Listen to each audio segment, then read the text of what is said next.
Welcome to This Is Not Church After Dark. Tonight, we're joined by our very special guest, Canadian superstar Ellen Compton. Come on, man. That's pretty good. That's really good. That's really good. Really good. Oh, well, here we go. Western Christianity has spent the last 2,000 years telling everyone they're separated from God. This is Not Church with John and Nat Turney. Good evening, everybody, and welcome. I don't know why I said good evening. Like when they're listening to this, they're going to know what time we recorded it, but whatever. Really. Good evening, everybody, and welcome back to the podcast. This is your hostess with the mostest, Nat Turney, with my brother, John. Say what up, John? What up, John? Wow. That was super aggressive. Wow. All right. So we are here this evening with our very, very special friend all the way from Canada, Ellen Compton. Say hey, Ellen. Hey. We're so glad you're here. Ellen is, I'm not going to read her bio because we ain't going to read her bio because y'all don't know who she is.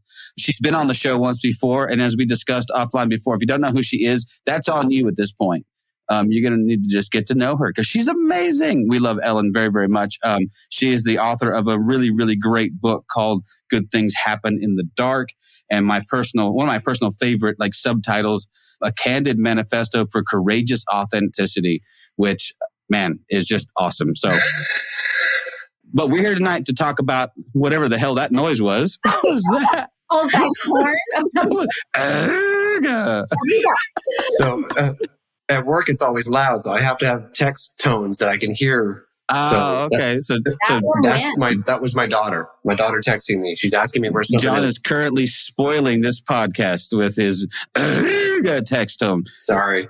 So anyway, we could talk about the book a little bit since there's all kinds of fun stuff in the book. But one of the principal reasons we wanted to have Ellen back was at some point in our conversations, the topic of the Enneagram came up, and Ellen is conversant in this. And it's something that I don't think we've had anyone even mention, let alone come talk about it at length. And so we're like, oh, man, we need to have you back to talk about that because, number one, I think it's fascinating. And number two, I don't know enough about it to really speak with any sort of clarity on it. So we thought it'd be really cool to have you come back and just share what you know, see how that might be a tool in the toolbox for some of our folks who are looking for those kinds of things to enhance their spiritual progress or whatever else, or maybe you could tell me what it actually all does. So, welcome to the show, Ellen. Thank you. I'm really happy to be here. It's and good things happen in the dark. Yes, and we are actually in the dark now. Well, some of us are. Some of us are in California, but I know, right? It's pretty much dark here. Yeah. So it's 5 o'clock or so on the West Coast. Yeah. And it's 9 o'clock on the East Coast. On the very East Coast of Canada. And I'm sort of in the middle here in West Texas at 7 o'clock. And so, we're all of us up past our bedtime, though. That part is true. I always have an issue with editing as I speak. And so nighttime, it gets a little worse. So this could be exciting. Oh, great. I love it. An unfiltered Ellen. Oh, dear. That's frightening. This is going to be amazing. So, first of all, let's check in with you on the book. How is everything going with that? Everything's great. I got my first royalty check and I made 79 cents. No, I'm just kidding. Holy mackerel. That's amazing. You made a profit. Yeah. No, I'm just kidding. It was a little better than that, but that was kind of, it was kind of a side benefit that I hadn't really ever considered. It wasn't, I'm so happy that people are buying it. That's amazing. I think about the fact that, there will actually be a check in the mail at some point for this. That might be the only one ever. Who knows? That's okay. Yeah. It's more than I thought. So yeah, for sure. It's been really great. I just finished, just shortly before Christmas, finished recording it for Audible. So that's the next thing that's happening. It will be out on Audible, hopefully sometime in the next month or so. I'm not sure, but that was fun to record it. I'm a singer, so I've got lots of connections with studios and things here. So recorded with an old friend of mine, Tim Davidson, and went in. Wow! So I do love it. I've made it well known over the years that I do love it when authors read their own books. I know it's not always possible, and it's not always The best choice. Not always the best choice, but those people that I know who tend to be writers also tend to be speakers of some kind as well. Yeah. And then so then having them read their books and know where the inflection should be and where the stresses should be on certain things makes a lot more sense than somebody trying to interpret what they think. Yeah. I've picked on Brad Jersak for years because the people that read his books are generally not very good. The last, I should make the caveat that the last one that he and Paul Young did together, The Pastor, was phenomenal. That was a whole cast of people and characters. But I tried to get through Her Gates Will Never Be Shut on Audible, and I just couldn't get past the guy who kept mispronouncing words. Oh, no. It was so annoying. I'm like, what are you doing? Yeah. But I do love it that you had a chance to read your own. I wrote this book. I wrote every single word in this entire book.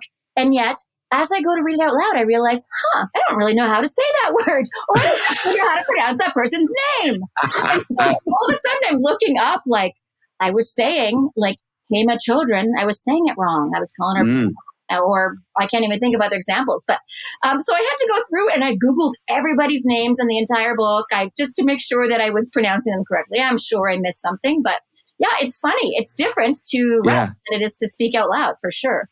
Yeah. Oh yeah. Mm-hmm. I did a little bit of after I hurt my elbow several months ago, and I was in the middle of writing this book, right?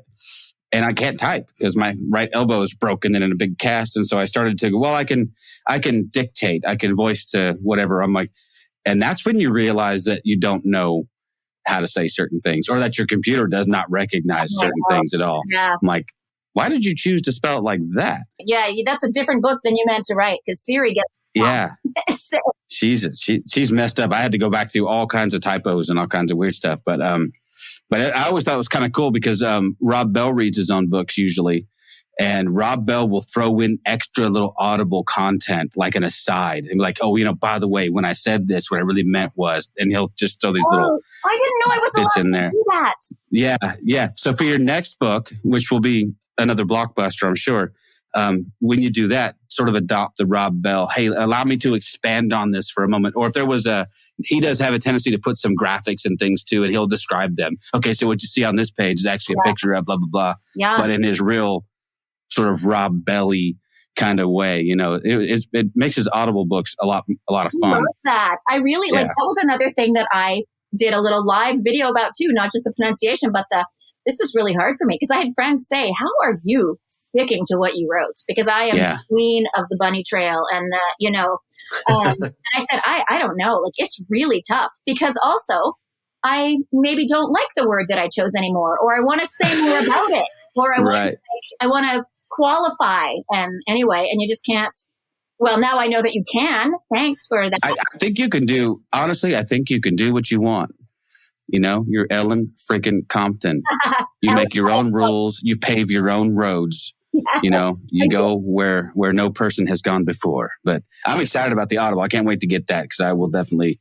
I have Audible credits right now, just waiting for that to drop.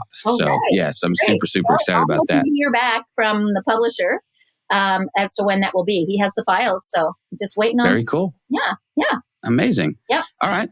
Well. As I dominate the conversation, John, we're going to jump in on let's jump in on this whole, and I'm probably saying this wrong too, but Enneagram. That 9-pointed star of, dubious origin, that I'm sure some people within evangelical Christianity are just convinced is probably demonic or satanic or something. But I figure if Richard Rohr talks about it all the time, and he does. He does. There's got to be something to it. So maybe you could give us the sort of the quick intro on what that thing is. Yeah. Well, I feel like I need to qualify right away and say, like, I'm not a trained expert in this. Okay. Like, gotcha. I have all of the imposter syndrome right now. This is just something that I'm just a highly interested learner. I am an amateur enthusiast. Like, I've done a ton of reading, listening to podcasts, like, all of my learning is like that. I'm not a specialized trained Enneagram master. Okay. That's not who I am. So if I say something wrong, everybody just relax. Okay. That's right. Cool your jets. It's going to be okay. Yeah, like I got interested in this because I've always loved personality typing and quizzes. Like Myers-Briggs, love it. And I mean, I'm even the person that, I hate to admit this, but I will click on the, what flavor of pizza are you quiz on Instagram, or or what is the way you sleep say about you? Like I do all that stuff, and I hate that I waste my time, but I don't know, it interests me. That probably, if somebody is an actual trained invigilator, that probably says a lot about my personality type right there. It probably does. So I first was introduced to this probably about 10 or 12 years ago through a friend in St. Stephen, where Brad Jerzak often is. So they had someone come and speak there, and I wasn't able to go, but became highly interested, and I paid to do a test, and it came back inconclusive, which was very disturbing. Okay. And I always, like, even Myers-Briggs, I'm equally introverted, extroverted. I am like right brain, left brain's the same. I'm divergent. I don't know if you know those folks, but I'm pretty much divergent. I seem to be all of the things. Anyway, so I was really frustrated, and I tried for a long time to figure out where I landed on the Enneagram. And I just said it like you, Enneagram. You're rubbing it off. A little Enneagram. Yeah. But I really like, it's easy with the Enneagram to, you can quickly identify what you are not often, right? But then sometimes it's hard to determine between some of the types what you are. So it took me a long time. But anyway, I have since done a professional typing interview and with a woman in England. That was wonderful. And it confirmed where I landed with my own hypothesis. So that was good. I'm going to use Ian Morgan Cron, who's the guy that I first listened to. He has a book that I'll tell you about later, but he says the Enneagram is an ancient personality typing system that helps people understand who they are and what makes them tick. It actually Enneagram means a drawing of 9. It does look, I was laughing when you said that it looks demonic, because I said it does look a touch satanic. It does. Yes, it does. Certainly a sort of mystical, culty kind of. Yeah, it's just geometry, everybody, okay? It's a circle. Yes, relax, right?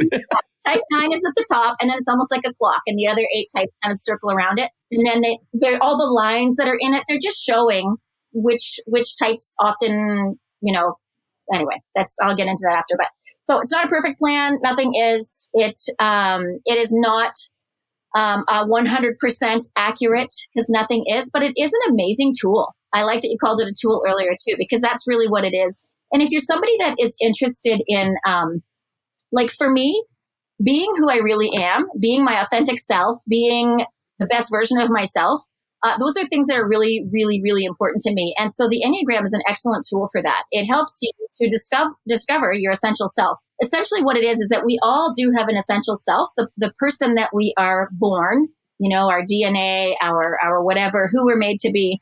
And then we get all kinds of other stuff. It's always nature and nurture, right? So all kinds of other influences, childhood stuff, life experiences that give us a way of interacting with the world that aren't necessarily maybe who we really are on the inside, but it's how we've learned to cope with life. And but the Enneagram it goes underneath those behaviors, it goes underneath those actions, back to what are our core values, what are our core fears, what are our core. So it really does help bring you back to your essential self. And for me, I just think there's nothing more glorious than a person who is fully themselves. That to me is just doesn't matter what they're like. It's just when somebody is being who they really are, that to me is just, it's so rich. It's so, I love it. It makes me very happy. So let me think. Okay. So it's more than a personality typing program. I feel like I'm just going to be teachering you here, and that's kind of boring, but that's awesome. No, we love to be teachered. All right. Well, I am teacher. Teachered. I love it. Here, I will give you that eye. I love Myers-Briggs, and I love there are lots of other personality typing things that I enjoy too. However, this one goes to a much more profound level. It's not just this is who you are and this is what you're like, and you read it and you think, oh my gosh, that's really cool. That is me. Isn't that nice? This is like, you read it and you cringe. You're like, oh my God.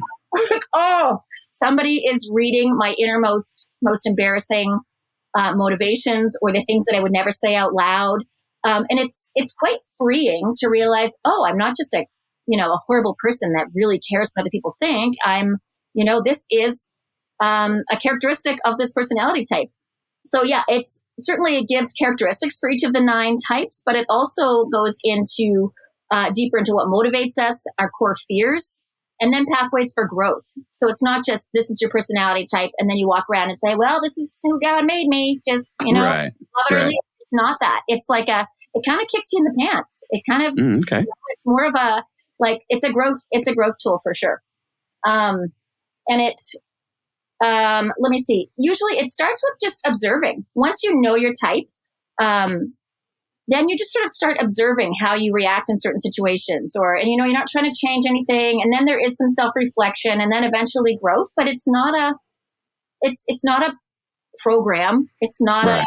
it's a way of living. It's a way of interacting with our responses, and it's a wonderful way to know ourselves. But it's also, it makes you, or I shouldn't speak for the whole entire world. I'll speak for myself. For me, it's really helped me to understand other people.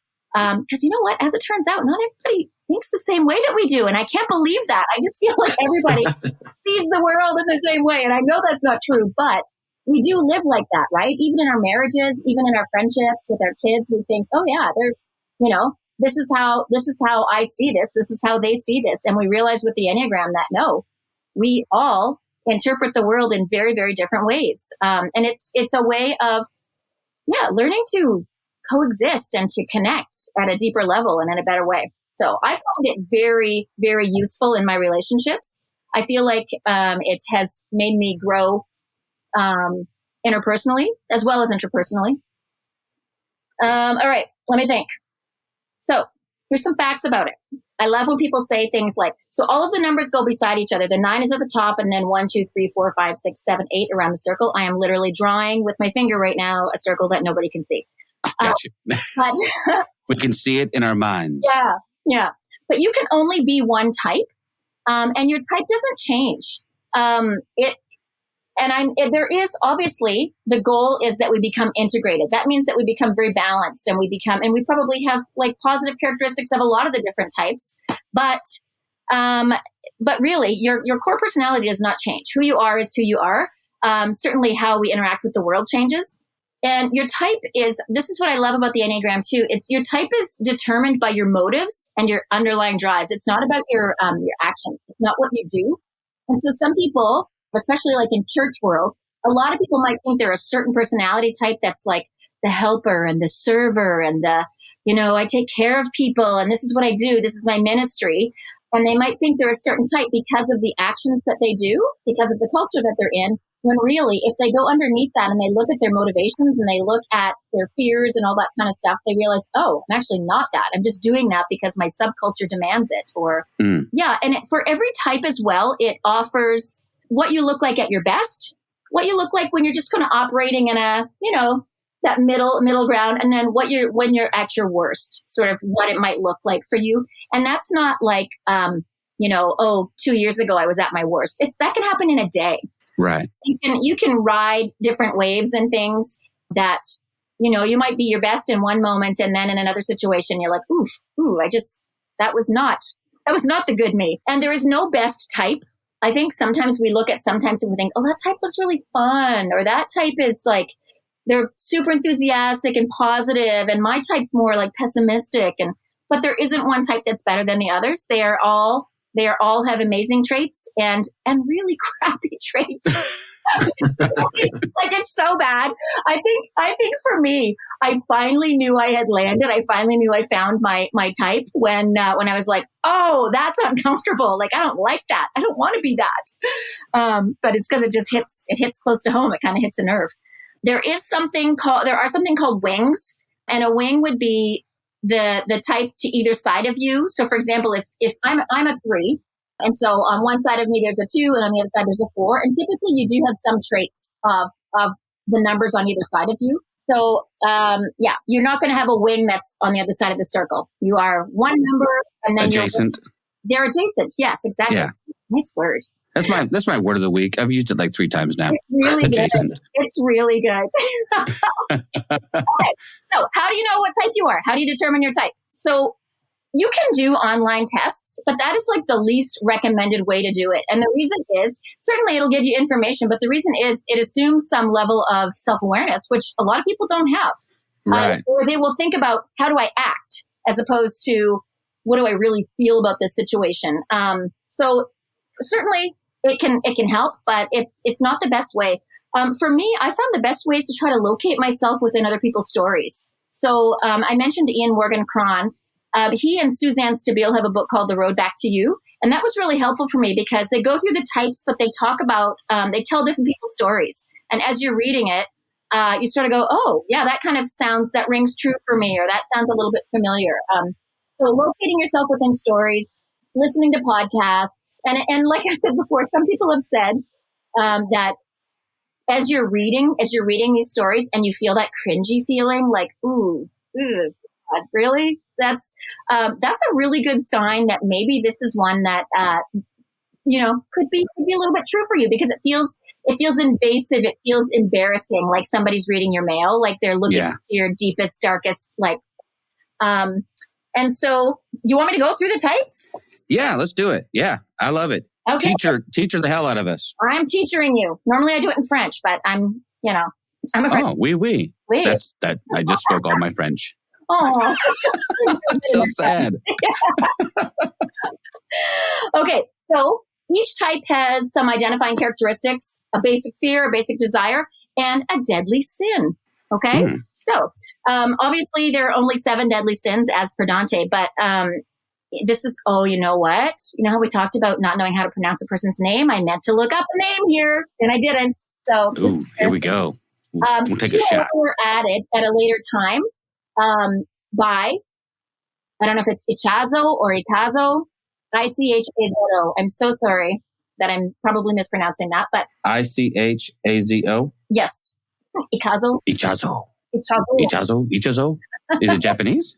I don't know. I don't know. Yeah, I know. That's all right. We know how to spell it, and that's all we need. We can look it up. Yes, and so whoever this person is added 2 extra types to flesh out, so that there were 9. So basically, the deadly sins, or the passions, they're called as well, are to show how each of the types typically become distorted in thinking or feeling and doing. It's the way that they are most basically weak or broken. All right. Type number 1. Normally people start with type 9. I probably should do that. 9 is at the very top of the Enneagram. I think I will go there.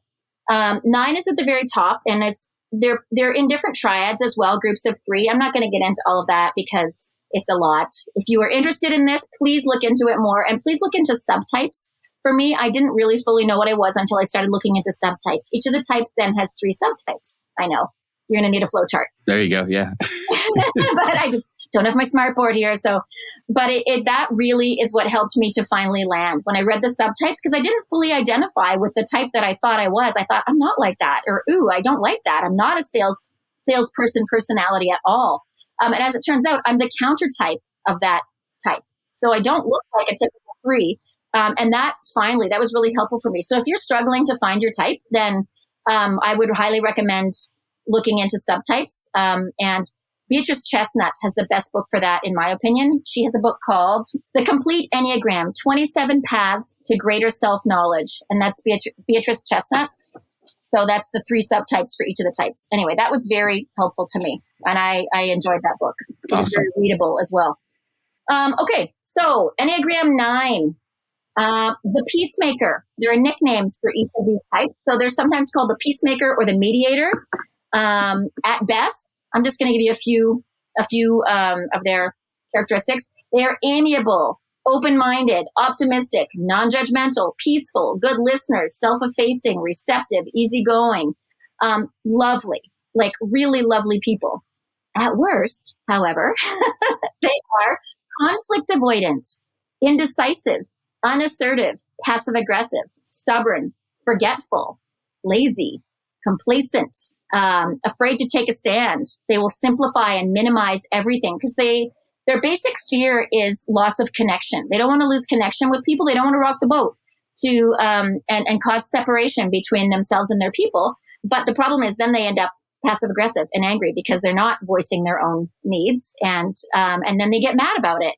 But they would never act mad. It's very, very peaceful mad. The basic desire is to have inner stability and peace of mind. So they will do anything to maintain their inner peace. They don't want conflict. They don't want to feel unsettled. And then the deadly sin or vice is sloth. And it's not, that doesn't mean laziness necessarily, but it's more like a desire to be unaffected and an unwillingness to fully engage, to show up with life, to like state their opinion, to state their desires. So it's kind of like a sloth in terms of not putting themselves out there. Okay, so that is 9. One thing you're never supposed to do is tell people what you think they are. Okay, if somebody says, "Oh yeah, I think you're probably a 2," you know that they are new to the Enneagram and they're super excited and they're breaking the rules because you're really not supposed to do that. People need to. So you can yell, "Amateur," and you should shame them mercilessly. You freaking newbie. Yeah, you're clearly a newbie. You do not know what you know. We don't do that. We don't do that. And so then, but let me interject too. Then a similar pitfall then would be for me to ask somebody to tell me what I think, right? Because this is supposed to be a self-discovery, you know, and I would say a personality type that I have, and I don't know where it falls in this whole thing would be, I would prefer someone to tell me what they think I am than to actually maybe do the work and I don't think there's anything wrong with dialogue. Like, I don't think there's anything wrong with conversation and talking about it. But for somebody to come at you and say, or to use it as to weaponize it, like, oh my God, you're such a nut. Oh, you're just being such a 4 right now. Exactly. God. Yeah. I just want to walk into a room full of people who are like really knowledgeable about this and just do that though now. What are you, a freaking 7? You freaking 7. I don't even know what that is, but you're... just watch people go. Yeah, it's true. Okay, number 1. Type number 1. Also, the nicknames are the reformer or perfectionist. Perfectionist would probably be very accurate.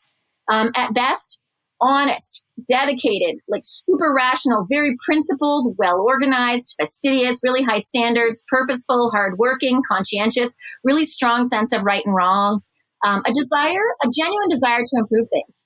But at worst, the tyrant, no, not a tyrant, but critical, perfectionistic, afraid of making a mistake, critical of self and others. Ones often have a really strong inner critic, a voice, their inner voice is mean to them. It makes me sad. Resentful, impatient, inflexible, rigid, self-denying, uptight. And so their basic fear is of being deficient or defective, of being corrupt or evil. Their basic desire is they want to be good. They want to be balanced and have integrity. They want to do everything perfectly. And then their deadly sin or vice is anger. But it often looks more like resentment. It's repressed anger. So this is also a type that is in the anger triad. 9s are, 1s are, 2s are. But the anger comes out in different ways. And so for a 1, it's there's anger, but it's more like resentment. Yeah. All right. Number 2 is the helper. And this was when I was talking about people who are like such servants and they just want to take care of people and they're the ones running around making meals for everybody. They really could be a 2, which the nickname is helper or the giver. But sometimes culture can affect our actions, right? Or affect how we present when that's not necessarily who we really are on the inside. So at best, selfless, warm-hearted, empathetic, friendly, intuitive, generous, giving, demonstrative, caring, sincere, like just absolute sweethearts, loving. But at worst, prideful, demeaning, manipulative. And the manipulative would be in terms of doing things so that they feel good about themselves, like wanting to take care of people so that they actually feel good about themselves. Flattering, possessive, insecure, murderish. We all probably know somebody who's just a martyr. They do wonderful things for you, but then they just are so hard for them. I misheard that as murderous. Yeah. Whoa, that snuck in there. That escalated quickly. Martyr. Not murderous, but martyrous. Okay, gotcha. Yes. John, you're being very murderous right now. Yeah. Murdery is one of my favorite feelings. Like I say that sometimes. Like if somebody's snoring, I'm like, I'm feeling murdery. My two favorite ways to describe myself when I'm angry are murdery and stabby. I'm just feeling rather stabby right now. I love that so much. Okay. Well, I already used murdery, so now I'm using stabby. Okay? Oh, stabby is a good one. I put it out there in the open market, so go for it. All right. So that helper, then I like that the motivation part is what's important, right? Yes. Because there are lots of people who are helpers, but it's not necessarily doing out of any sense of altruism. Yeah. It's, you know, I need to be needed. Yes. That's exactly it. Their basic fear, Two's basic fears of being unwanted or being unworthy or unneeded.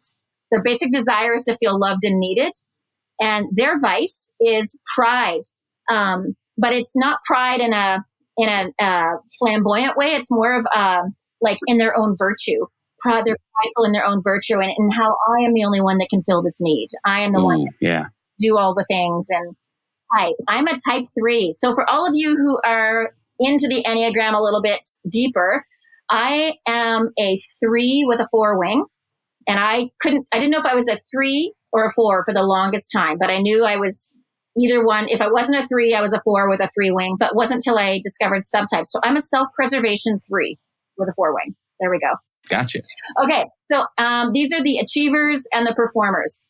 At best, they are optimistic, confident, hardworking, efficient, competent, motivating, energetic, successful, charming, ambitious, self-accepting, authentic, inspirational role models, and everything they seem to be. But at worst, they are self-promoting, vain, workaholics, inauthentic, too competitive, impatient, validation-seeking, image-conscious, and driven. And the basic fear of a 3 is of being worthless. And that rings true for me. Like, I want to make a difference. I have this need to be meaningful with my life, you know? And so the basic desire is to feel valuable and worthwhile.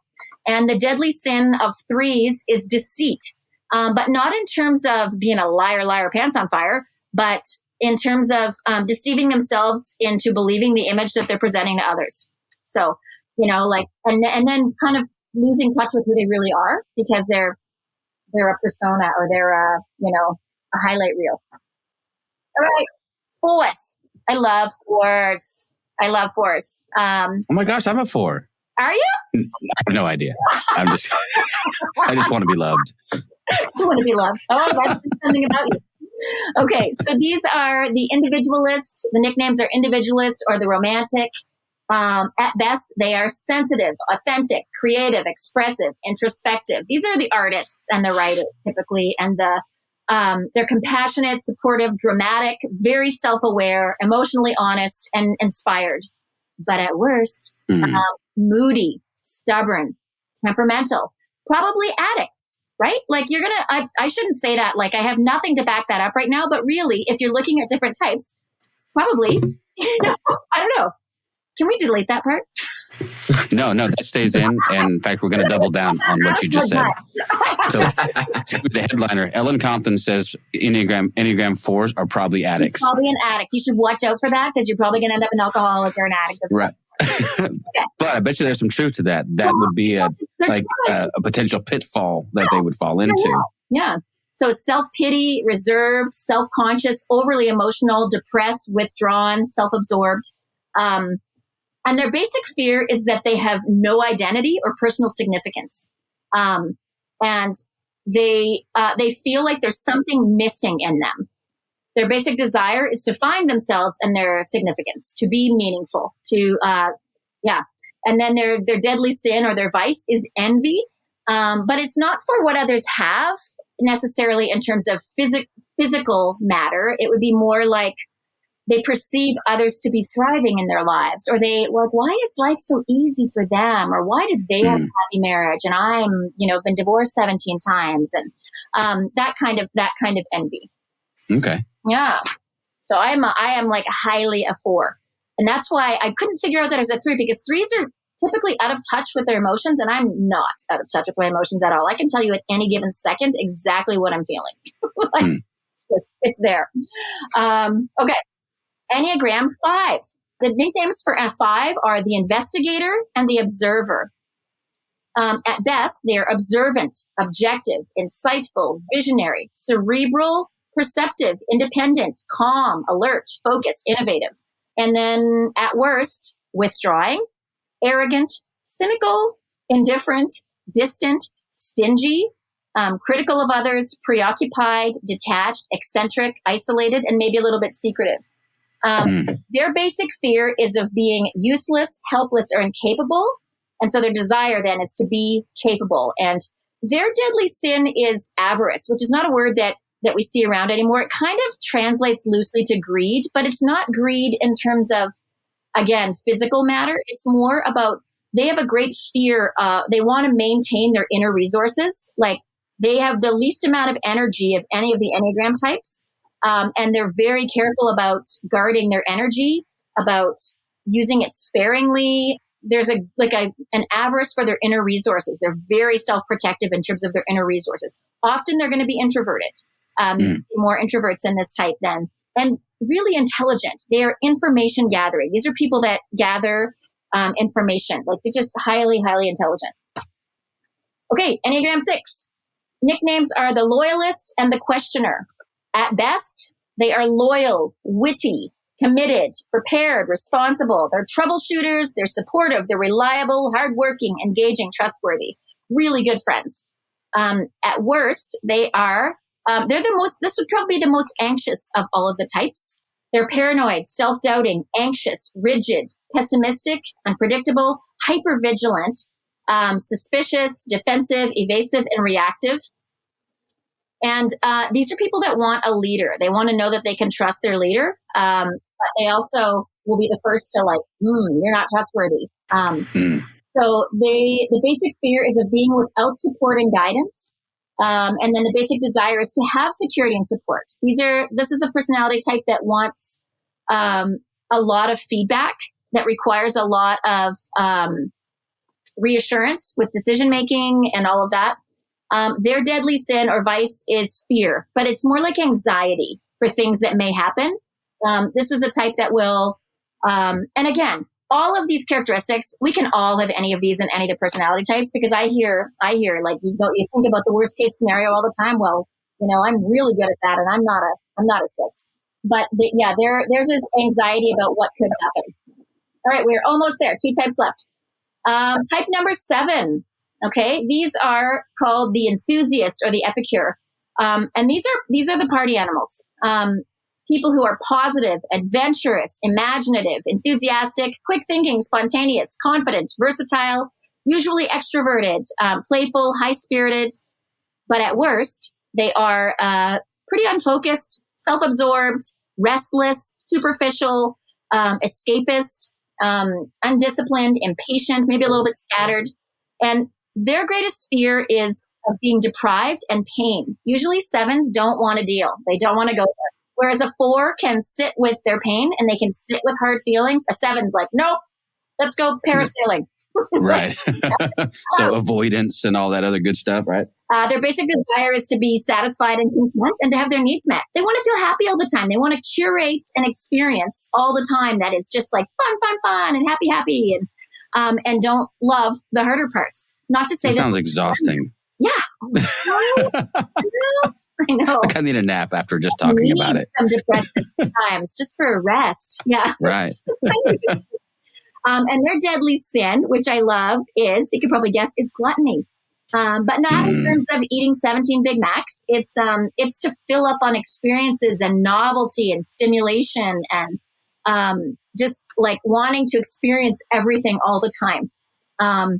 And again, with all of these types, when we become integrated, we become way more balanced, right? We become much more balanced and can learn some of the balancing behaviors. Okay, type 8 this is the last one. Is the nicknames are the challenger or the protector, and if you will, it's funny as I read some of these characteristics. I know we all probably think of like, oh yeah, I'm not supposed to say names, but I can totally right. But I can think of that sounds like this person. That sounds like So at best, these people are energetic. They are protective. They're major social justice underdog advocates. Self-confident, strong, assertive, resourceful, straight talking, decisive, loyal, resilient, direct, empowering, magnanimous, inspiring. But when they're not in a good space, when they're at their worst, They are confrontational. They're insensitive, manipulative, controlling, intimidating, rebellious, willful, egocentric, domineering, and quick to temper. Yeah, can be maybe a little bit explosive. And these are people that they enjoy engaging in debate and in conflict. And it's not a negative thing to them. It's energizing for them to engage in hard conversations. And so I used to think, I was like, oh my God, am I an 8? Maybe I'm an 8 because I am assertive and I am not, but I don't like it. That's the difference. It is not, it drains the life out of me. So you have to still go back to the underneath part. Like, sure, I can do some of these actions and I've learned how to engage in hard conversations and address things that need to be addressed, to state my boundaries, all of that. But it kicks the crap out of me. I need a nap when we're done, and I probably need to cry and have a glass of wine too. So their basic fear is of being harmed or controlled by others. And their basic desire is to protect themselves, to be in control of their own destiny, to really feel autonomous. And their deadly sin or vice is lust. And this is not sexual or not necessarily sexual. It's more of a desire for excess and intensity and power and control. There you have it. That's an awful lot of talking. That isn't off. You just teachered the hell out of all of that. You know what? I just want to say that I would never talk that much to my students because they would all be in comas. But you'd be speaking in French. That would at least account for part of it. Right. Yes. Right. This is true. It's very soothing, that French. Yes. So, I know that's a lot of information. And that's really kind of, it's helpful. It's a good baseline for really just the sort of the real basic underpinnings. And there's a lot of it that as you're talking about it is it's intuitive. Right? Like you can sort of as soon as you start listing the positive characteristics, I can intuit how that could go badly though. Yeah. But one thing that you said that is really, really important that I think probably the most important thing you've said so far is that you can't base this on action. Right. You can't base this on the things that we do because of sometimes the underlying pressures to do certain things doesn't mean that that's essentially the way we're driven. Yeah. I can see somebody saying, well, I've been friends with this guy for 40 years. I must be a loyalist. Yeah. Or maybe jobs even, right? Like in a job culture. Right. I've stayed in this job forever. Yeah. I've stayed in this marriage forever. Yeah. And maybe at the end of the day, there were all kinds of other factors that come into play that not necessarily the motivation being that's your personality type. And so I think that helps me a lot as I go through and look at these things. I recognize things as you're saying them, then I'm like, I do that and I do that. But then my first question to myself, just based on this short interaction is, yeah, but why do I do that? And so your point about, I can debate with people all day long. I'm good at it. And so I start to think, like you just said, oh, maybe I am. But then you quickly mentioned though, that you don't like it. And I'm the same. I don't like it. Right. It drains me. Yeah. It always makes me feel afterwards like if I do sort of succumb to that urge to engage somebody really aggressively, and I don't feel good afterwards. And I have that the reel plays over and over later, and I'm like, oh, I've got to call them. Yeah, I didn't need to say that. I didn't need to do it like that. Yes. And then I did, and I certainly don't walk away from that interaction going, woo, man, I feel great. I mean, unless they're very integrated and healthy 8, but a lot of 8s would just be like, oh, all right, done. right. And they might not even, it might not even recognize some of the potential harm that they can do in their zeal.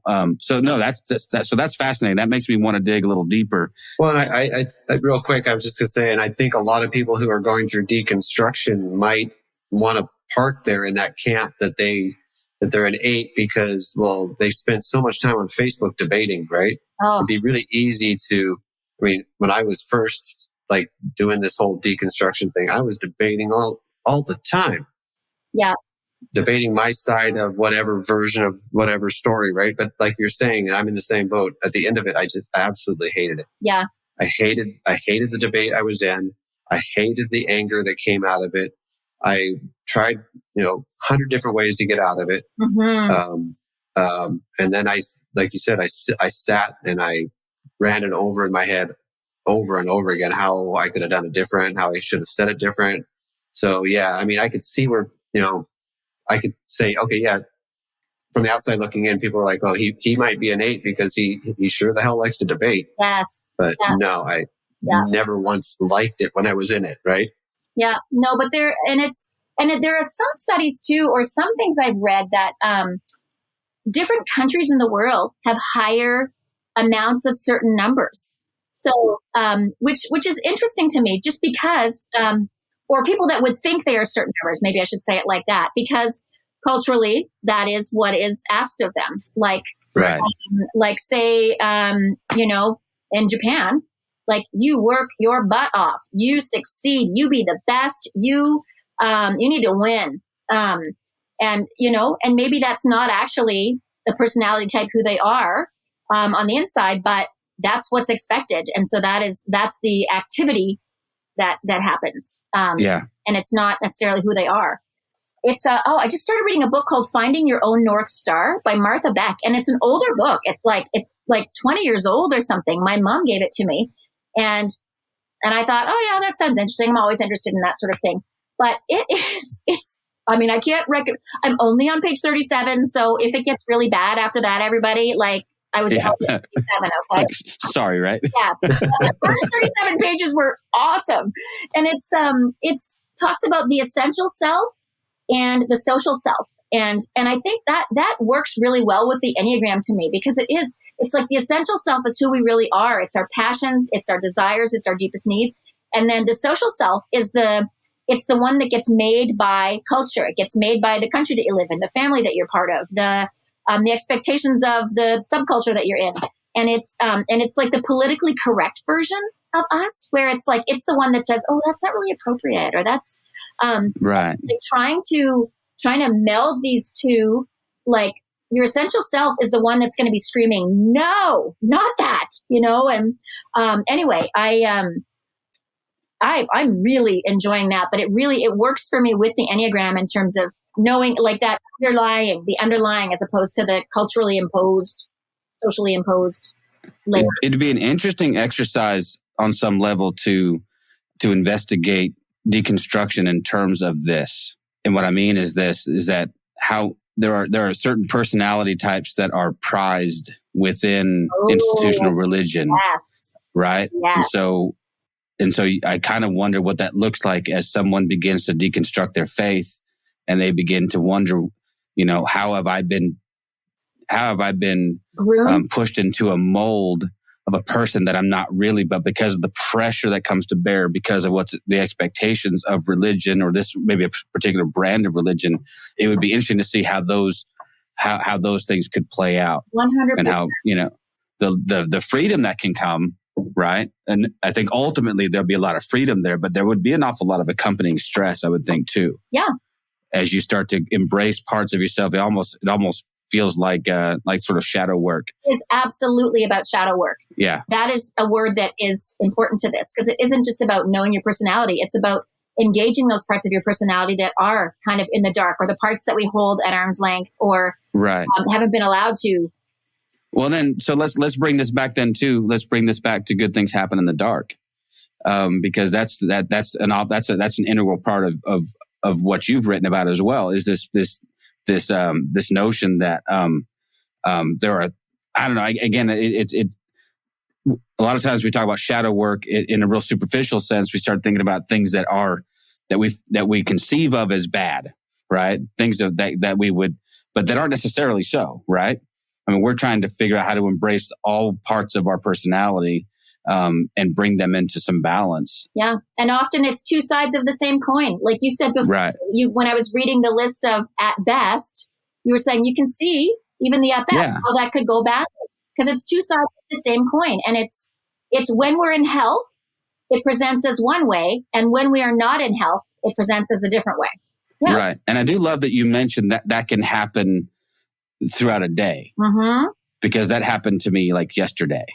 Yeah, it absolutely happened to me yesterday. I was the best version of myself at like 7 a.m. Mm-hmm. And by 3, I didn't like me at all. Yes. Because the flip side of those personality types was like, okay, yeah, I tend to be a perfectionist, but that So at my best, it means I perform at a high level. I do things well. But at my worst, I can see myself becoming critical. Right. I could be myself. I can see myself being very rigid in certain ways when I don't want that for myself. So I do love that, at least the way it appears to me is that this is not something to dictate your behavior. It's a way to help you understand yourself, which is always, I think, when I think about deconstruction, one of those things that for me is so critical is intellectual honesty, which is one of the driving forces behind the reason that I deconstructed it all in the first place, because the cognitive dissonance became more than I could bear. And yet sometimes I have seen people go through this process and then at times not seem to want to apply that same logic to themselves. And there's still a whole lot of cognitive dissonance going on not in knowing themselves. Does that make sense? There's a chapter in my book called, I think it's called Shake Up to Wake Up. And it's about earthquakes. And it's about that, like the experience that I had of just like the earth shook and everything fell down, and it's just like, it's like all of the facades, all of the stuff that is not real, like, and how sometimes that's not the worst thing in the world. Sometimes we need a little earthquake to shake off all of the stuff that gets added on and the layers and the facades and the built on bits that are not really us, but that somehow, we end up looking like something completely different than what we really are. And so, deconstruction, shadow work, all of it. Sometimes it takes really hard things like losing your community, like leaving a church, like deconstructing. Sometimes that also is the impetus for self-discovery, like you're saying, right? Where all of this other stuff, like, why did I do that? Did I really like that? Is that really who I am? Or why did I toe the line in that way? Or why was I such a yes person? And then, it all crumbles and you realize, oh, okay, here's me. There I am. Right. And then for me, I'm thinking, well, if I don't get to the bottom of this, at least on some level, all I will do is reconstruct those same apparatus. I'll just reconstruct those same little traps, because I won't have come to a place where I understand why I did that in the first place. It's a really good question. Why was I? I asked myself that a lot. Why did I go along with this for so darn long? And I did. I went along with it for a very long time. And even when I decided I was done, it took a long time to act on that. Like, hey, I was out in my head before I was ever physically out. And so, if you're not careful, it's easy just to fall back into the same trap, just in a new place, maybe just a different venue. And so, what's that old thing? Meet the new boss, same as the old boss. Very easy to go, okay, it might have a different name, but it's still the same underlying structure. So, yeah, that's interesting. John's over there going, oh man, I think I'm a 3. Well, I mean, no, I'm just kidding. I did one of those online tests, and I think they're only as good as you're willing to be honest about yourself, right? Or to the degree that you know yourself, really. Right. Well, I mean, even when you're doing it for yourself in these little online tests that you can find online, you can lie to yourself and answer questions in the way you feel more comfortable answering. What right? I like to be. Right. Yeah, I sure would. I want to be the adventurer guy. And and I think I was fairly honest. So I think I have a general idea where I'd kind of fall. I would like to go. Ask you that if you had a sense of where you might be. Well, and as you read them again, as you went through all the numbers again, the number that I had come up with is the same number that I felt like. I'm like, yeah, that's me. But my question, I guess, is, okay, so do you find that as you learn your number and you learn how you work within this, and you're say a 3 or a 4 or a 5 with a whatever your wing is, which then means you kind of lean towards that way sometimes, right? If I understand it. Does that help you in your relationships, even though you don't really know their number, right? Like, I'm going to use an example of yesterday where things kind of went south on me really fast. So my daughter and her fiance were living in our house, and they moved out yesterday. Isn't the first time my daughter's moved out. They moved back in because they needed to do some things, and they needed a place where they could be, and we let them move back in, and then they stayed with us for a few months, and then they found another place. Well, I didn't handle it well when they left. As they're packing up yesterday over the weekend, I didn't think it'd bother me because they've already moved out once. And so in the middle of this moving out, I turn to my wife and I start talking to her about things I think we need to do to fix our barn. Okay. Yes. And I'm like, I'm not sure if the decisions that we have made on the barn are a good decision. I think we really need to sit down and right now and discuss how we can do this better. And she's like, really? Right now? I said, yes. That says, I'm not going to say anything, but that alone says so much to me about where I feel like you could probably land, where you might be. Right. And and she looks at me and she's like, I can't do this right now. I can't go that deep into something right now. And I said, but that's what I need to do right now. I need to distract my brain. I need to go off and do something else. And I need to pretend like I'm not even thinking about my daughter moving out. And I'm not going to pretend like I just walked up into a room that's completely empty that wasn't empty 45 minutes ago. Aww. Yeah. And that's what I'm asking, I guess, where I'm going with all of this is if I was to better understand who I am in this and how I react in a negative way when things go south, when things go shitty, and then I can see that in myself. Yeah. Does that help? Even though I don't know what, say, my wife's number is, or I don't know what my coworker's number is, but I know how I'm going to react in these negative ways. Absolutely. And that is, like I read at the beginning, or like I mentioned at the beginning, the first step is just self-observation, is just becoming aware, like, especially once you know your numbers, sort of observing, okay, look, I'm doing it. I'm doing it right now, or I'm like, for me, am I being a chameleon? Am I in a situation where I feel uncomfortable? And so I'm trying to I'm curating different parts of my personality to fit in better in this scenario, or like you, what am I doing in this situation to avoid feeling this pain? Yeah, absolutely. It helps so much just to understand ourselves. But then the more that you read, and you start to, even if you don't know what somebody's type is, you can usually, especially if it's somebody you know and love and you spend a lot of time with, you can kind of get a sense, of what they probably are. And that is incredibly helpful too, because then oh, this is going to be a situation, like if your wife knew that you are a certain type, then she would know, okay, this is what's happening right now. You're not being a dank. Oops, sorry, not that word. You're not being an insensitive prick about you're talking about the stupid barn. That's not what this is about. This is about you are in pain right now. And it does, you might want to modify that, what I just said there a minute ago, Never. No. Never. Anyway. John is an insensitive prick, though. Yeah. That's what we have to come to terms with. But it does, but it helps, right? It helps so much to see, because what's happening on the outside is, if you didn't know what was going on the inside, you might think, what the, but then, oh yeah, absolutely. Okay, this is this person hurting right now, or this is this person afraid, or this is this person feeling insecure, or right. Yeah, it's immensely helpful in relationships. Well, and even if you don't know, right? I mean, even if I could not articulate for you where I think somebody might fall on that scale, just the possibility that there's something else going on there should give me some ability to be graceful. Absolutely. And at least make some better assumptions. Go, there's more going on here than meets the eye. When someone flies off the handle about something seemingly completely unrelated, I should probably assume there's more going on there than they're just being, what was you call them, a dink? First I said dink because I was trying to be appropriate, and that word just sounds weird. But now I kind of like it. I'm throwing it in with murdery. He's being a murdery, stabby dink.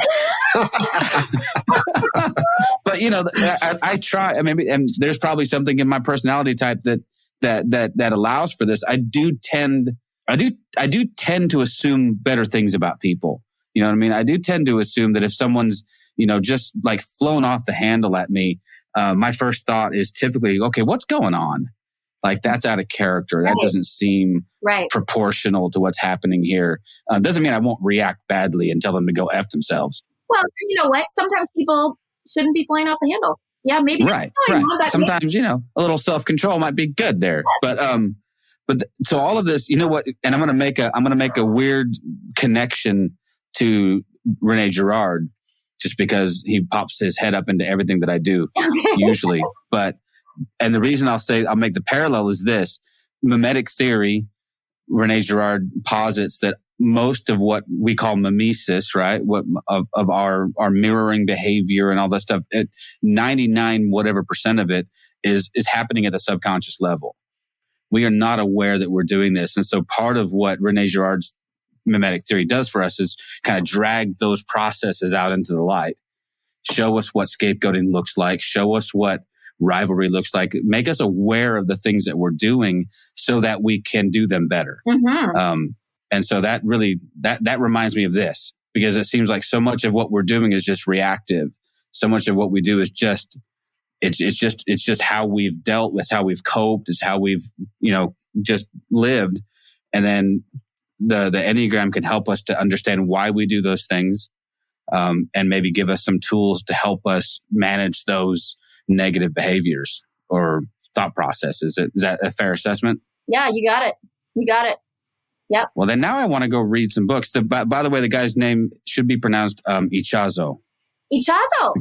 Because I looked him up and he's Bolivian, so that's Spanish. Okay. It's Oscar Ichazo. Okay. So here we go. That's a language I can speak. Yeah. French, not so much, but I can barely speak English, so I don't know how you guys speak other languages. I'm going to learn Spanish really well at some point, because I feel like it's just a natural step from French. But anyway, it's easier to go from French to Spanish than Spanish to French, I believe.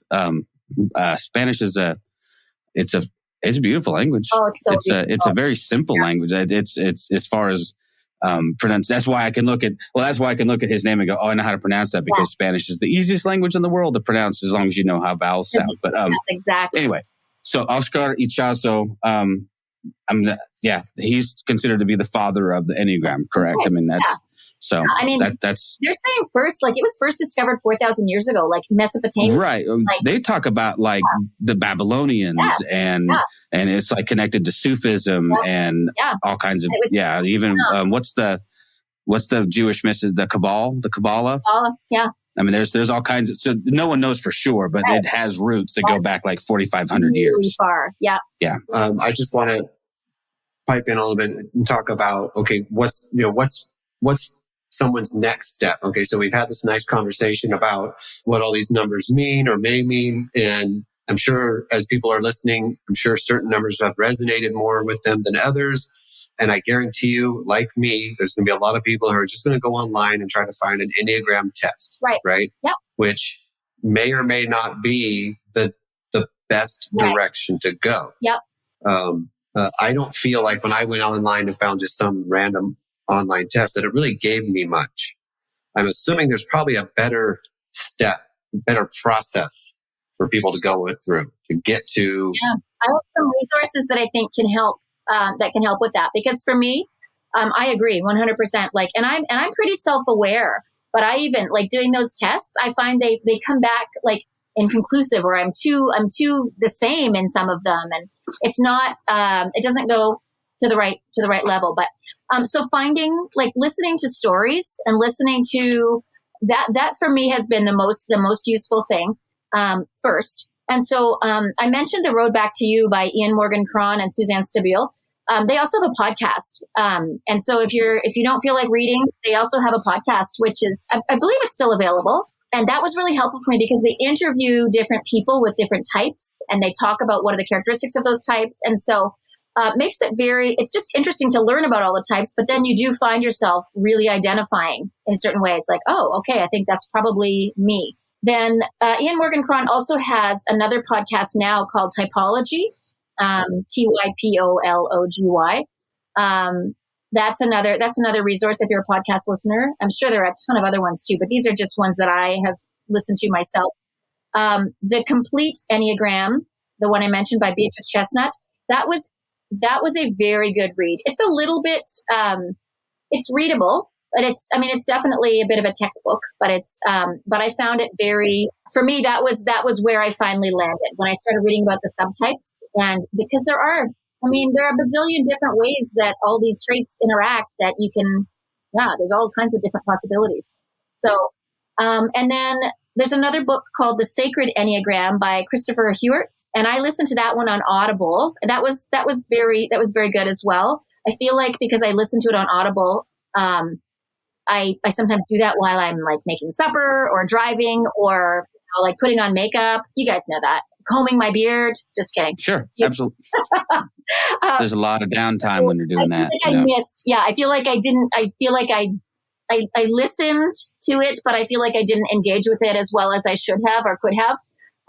But I mean, I have it still, so I can listen to it again. But yeah, so those are just some that have been. Oh, and then the Enneagram Institute. That's a website, and they have all kinds. You can go on and read different profiles. So that's helpful. And I signed up for every night at 11:30, I get an Enneagram email for the next day, which is just like, hey, once you know your type, this is a thing you can do. And it'll send me out a little message that says, hey, how are you, or how have you noticed today that you are, it's sort of like an integrating it into your real life thing, kind of a mindfulness thing. Like pay attention today to how you are trying to impress people. Just observe if you're doing that or not, or, and I like that. I read that every single morning. Just, sometimes I just delete them and sometimes I find them quite useful. Right. Yeah. Wow. That is awesome. Man, I knew this would be informative. And it really is. It's actually kind of reignited my interest in it. It can be overwhelming. So if you've made it this far through the podcast and you are feeling overwhelmed, you are feeling correctly. There's a lot of information. So I understand that completely. As a matter of fact, this is one of the reasons why I kind of started looking into this at one point and then I got a little overwhelmed with it and kind of put it to the side. But that being said, I think it's worth the effort. And I really feel like I'm gonna dive back in a little bit to it. So the resources are there. And go ahead, John. I was just saying one thing. I have yet to hear a single person who has done all the work, found out what their number is, and starts working with it, and then some point later say, "Yeah, and this turned out to be completely worthless." Right. I have not heard a single person who has done the work say that. Yeah. So, and even if you start at the simple point of listening to podcasts and starting to get an idea of what your number might be, that is still useful. Whether or not you go further with it or not, the reality is there are people that spend their entire careers studying this and researching. Yeah, for sure. It is not something that you will master. But there's always more. It's not something that, you read about your type and then you're done. There's just always more work to be done and more learning to do. And you can do as much or as little as you want and it'll still be useful. That's amazing. Yeah, totally. So yeah, no, I really appreciate you staying up late with us. Yeah, I know that you Canadians prize your sleep very highly. Oh, do we? So we, how else do you keep your pleasant demeanor and your aw shucks kind of politeness and everything? So I know. it can't be all the Molson and maple syrup. There's got to be more going on there than. No, but I do really appreciate you making the time. Yeah, absolutely. This was really fun. I knew it would be. I mean, after hanging out with you guys the last time, that was such a blast. And this, same again. Yeah. Anytime we'll talk you into it again. I hope. Yeah, absolutely. Because I just every time we talk, it's just a hell of a lot of fun. Yeah. So I appreciate you. Thank you for your. You may not consider yourself an expert in the subject, but you're obviously very knowledgeable. So that thank you for passing it on. And then the teacher in you comes through very, very well. So that'll be helpful for our listeners. I think you'll spark some interest in some folks that will want to go do some investigation. I hope so. I love that. It's very worthwhile. It's a worthwhile journey for sure.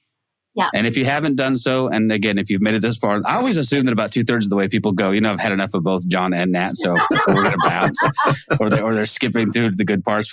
But if you have made it this far, and you haven't bought Ellen's book, do yourself a favor, buy Ellen's book. It's really, really good, and we'd like to see her next royalty check be at least 85 cents. Let's bump it up by at least like 4 or 5%. See if we can't get her a Happy Meal or something. Yes. Thanks, guys. Yeah, and we'll put it on Audible too. I don't have a date, but I will. Yeah. I'll definitely post that on social media and on. All right. Hey, we appreciate you. We're gonna say goodnight. Okay. All right. That's a good job, don't you know? I got nothing, man. That is the worst. That's the worst. John, stop this. Put me in my misery. All right. Bye. Thank you for listening to This Is Not Church. Be sure to rate and review the podcast on your platform of choice. If you would like to partner with us, visit patreon.com/thisisnotchurch, where you will receive exclusive content such as early access to episodes, videos of upcoming episodes, and live Q&A sessions. Be sure to check out our Facebook group or follow us on Twitter and Instagram. All the links are in the show notes. We'll be back soon with another episode.